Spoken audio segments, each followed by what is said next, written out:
Bureau chief Islamabad Khawar घुमन साहब हमारे साथ मौजूद हैं। खावर साहब, अली जफर गुफ्तगू करे तो उन्होंने कहा कि पेशावर हाई कोर्ट का इलेक्शन कमीशन को पीटीआई को इंतखाबात का सर्टिफिकेट वेबसाइट पर अपलोड करने का हुक्म है। 15 मिनट में इंतखाब निशान वेबसाइट पर ना डाला गया तो तौहीन अदालत होगी। क्या कहेंगे आप इस पे? देखिए जी, बिल्कुल ये ख्वाहिश तो है पाकिस्तान तहरीक इंसाफ के वकला की, लेकिन इससे पहले जब सिंगल मेंबर बेंच का फैसला आया था उसके बाद उस हुक्म को नहीं माना गया था और बाद में एक इंट्रा कोर्ट अपील कर दी गई थी पेशावर हाई कोर्ट के सामने, और आज जाहिर है डिवीजनल बेंच का फैसला आ गया है। अब देखना यह है कि इलेक्शन कमीशन के पास जाहिर है एक इख्तियार तो है कि वो इस फैसले को सुप्रीम कोर्ट में चैलेंज कर सकते हैं। अगर इलेक्शन कमीशन ये फैसला करता है कि जी हमने इस फैसले को चैलेंज करना है सुप्रीम कोर्ट में, तो वो कह देंगे जी हम तो चूंकि रिव्यू में जा रहे हैं सुप्रीम कोर्ट के सामने इस फैसले को लेकर, लिहाजा हम नहीं डालते। इलेक्शन कमीशन ने इससे पहले एक से ज्यादा दफा आपने देखा कि जो हुक्म आया है जो है हाई कोर्ट का, उसके सामने उन्होंने अपनी एक दलील पेश की कि जनाब आला हम इस जो फैसले के हवाले से ये राय रखते हैं। तो अब देखना यही है कि इलेक्शन कमीशन क्या इस फैसले को चैलेंज करता है सुप्रीम कोर्ट के सामने या नहीं। अगर वो चैलेंज नहीं करते, अगर ऐसा फैसला नहीं है, तो फिर जाहिर है इस हुक्म को मानना पड़ेगा,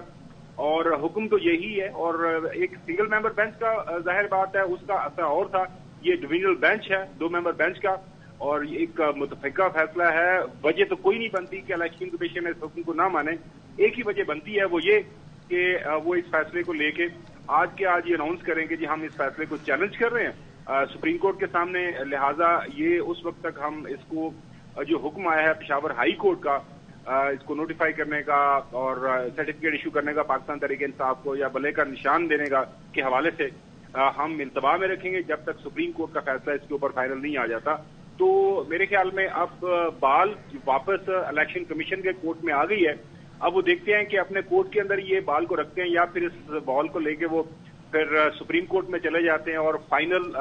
फैसला सुप्रीम कोर्ट से लेंगे। बाहर लग रहा है कि शायद वो ना जाएं, लेकिन इलेक्शन कमीशन कुछ अरसे से हम देख रहे हैं कि वो जो है तमाम तर अपने जो मामलात हैं सुप्रीम कोर्ट लेके जा रहे हैं, और देयर इज ए पॉसिबिलिटी कि वो दोबारा सुप्रीम कोर्ट के सामने चले जाएं और कहें कि जनाब आला चूंकि पाकिस्तान तहरीक इंसाफ ने जो इंटर पार्टी इलेक्शन ठीक नहीं करवाए थे, हमारी राय में हमने एक फैसला दिया हुआ है और ये एक डिवीजनल बेंच का फैसला आ गया, लिहाजा सुप्रीम कोर्ट के सामने अपना मुद्दा पेश करें। एक ऑप्शन है, और अब सारे का सारा जो इन्हिसार है वो जो है इलेक्शन कमीशन के ऊपर ही है। इसके साथ साथ जाहिर है पाकिस्तान तहरीक इंसाफ के लिए ये बहुत बड़ी डेवलपमेंट है। जब चंद दिन पहले जब बल्ले का निशान वापस लिया गया था तो उस दिन भी एक बड़ी डेवलपमेंट थी इस लिहाज से कि बहसियत पार्टी जो वजूद था पाकिस्तान तहरीक इंसाफ का वो खत्म हो गया था। एक बात जो समझने की है कि एक जो सेल्फ कॉन्ट्राडिक्टी आर्गूमेंट इलेक्शन कमीशन के वकील पेश कर रहे थे आज पेशावर हाई कोर्ट में, जब जजेस साहिबान ने पूछा कि जनाब आला इलेक्शन कमीशन जब ये बल्ले का निशान ले लेगा तो फिर पार्टी की हैसियत क्या रहेगी। उन्होंने कहा जी पार्टी तो मौजूद रहेगी, लेकिन हमें जो आम फहम में कानून की समझ है, जब किसी पार्टी के पास उनके उम्मीदवारों के पास एक मुतफिका निशान नहीं होगा